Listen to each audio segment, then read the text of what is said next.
Hey guys, it's Godbars here, the self-proclaimed hip-hop historian, and this is the 359th episode of my series, where I grab a vinyl from my collection, talk about why I love it, what influence it has, and what its place is in the grand scheme of hip-hop. So it's been way too long since I last touched on the iconic duo of Eric B. and Rakim. In fact, the most recent time I had them on the channel was all the way back in my first set of Golden Age classics, when I covered their genre-shifting 1987 debut, Paid in Full, which was such an important, defining moment for hip-hop that I only reviewed two other LPs from the 1980s before it, those understandably being Public Enemy's It Takes a Nation of Millions to Hold Us Back and NWA's Straight Outta Compton, both of which came out in 1988. I've definitely considered reviewing the stellar sophomore album from Eric B. and Rakim multiple times in the past, but as dope as Follow the Leader is, which also came out in '88, I ended up giving its spot to artists who hadn't appeared on the page yet, so I'm probably going to try to get around to that one in my next set of Golden Age classics. There isn't anything overtly wrong with 1990's Let the Rhythm Hit 'Em, which was the following entry in their prolific discography, but I personally find it to be the most forgettable release when it comes to their 4-album run as a duo, because it wasn't nearly as groundbreaking and ahead of its time as the early output, yet it still doesn't manage to sound as fresh and updated as their final LP, which is also the subject of today's video, 1992's Don't Sweat the Technique. I was actually first introduced to this project through the awesome animated show The Boondocks, which always had 10 out of 10 music. Even the tracks they created specifically for the program, like F Granddad or the theme song, which ultimately turned me on to all kinds of quality hip-hop as a kid, and this was yet another example of that, where even though I don't believe they used the original version, the implementation of the instrumental from the track Know the Ledge, also known as Juice, sent me on a scavenger hunt to find the top-tier beat, and eventually led me to checking out the rest of this sophomore full-length, which instantly won me over and sort of became the impetus for giving Eric and Ra's discography more of a deep dive. Obviously, Rakim wasn't quite as ahead of his time on the mic here as he was on his breakout LP, but he was still without a doubt near the front end of the pack when it came to crafting thoughtful, masterfully executed lyrical performances.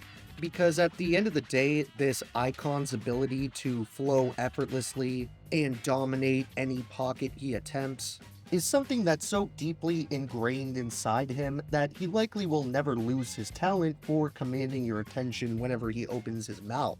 And I feel like the work he released even just these last few years has shown how hungry he still is, even after nearly 40 years. While the title track is definitely the more well-known and successful single, I think I'm gonna stick with Know the Ledge as the song to share some bars from this time around, because I really fuck with how Rakim rides over the stellar beat, giving us a pretty iconic verse, where he raps, "Sip the juice, I got enough to go around, and the thought takes place uptown.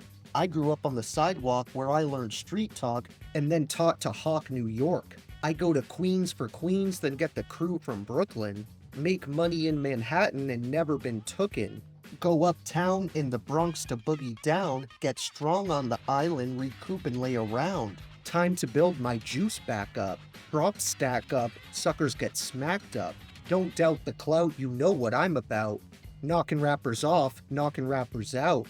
Shaking 'em up, waking 'em up, breaking 'em up, breaking 'em up, standing on shaky ground too close to the edge. Let's see if I know the ledge."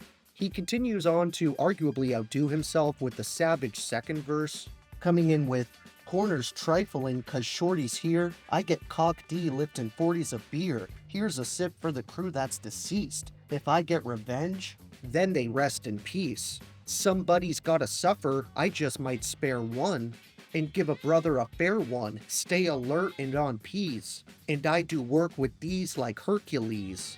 Switch to southpaw, split your right jaw, cause I don't like y'all. I'm hype when nightfall, smooth, but I move like an army. Bulletproof down in case brothers try to bomb me. Putting people to rest like Elliot Ness, cause I don't like stress. Streets ain't the place for innocent bystanders to stand. Nothing's gonna stop the plan. I'll chill like Pacino, he'll like De Niro, Black Gambino, die like a hero, living on shaky grounds. Too close to the edge? Let's see if I know the ledge. This is pretty much the essence of a do-it-yourself venture, as not only are there zero guest appearances to speak of, but the production is handled completely in-house by Eric and Rakim themselves. So I'm just gonna get right into my honorable mentions, which for this one would include tracks like Keep the Beat, Kick Along, What's on Your Mind, Teach the Children, Casualties of War, and What's Going On. Then for my overall favorites, I just love Know the Ledge too much to leave it out, so I'm definitely going to keep that as one of my top 3, alongside Pass the Hand Grenade and Don't Sweat the Technique. Thank you for watching my 359th video. Next time we are touching on a legendary duo from the Gangstar Foundation, so tap in for that review, and if you enjoyed, be sure to like, subscribe, and let me know what your favorite songs from this duo's farewell project are. Don't forget to have a great day, and I'll see you next time, okay? Alright.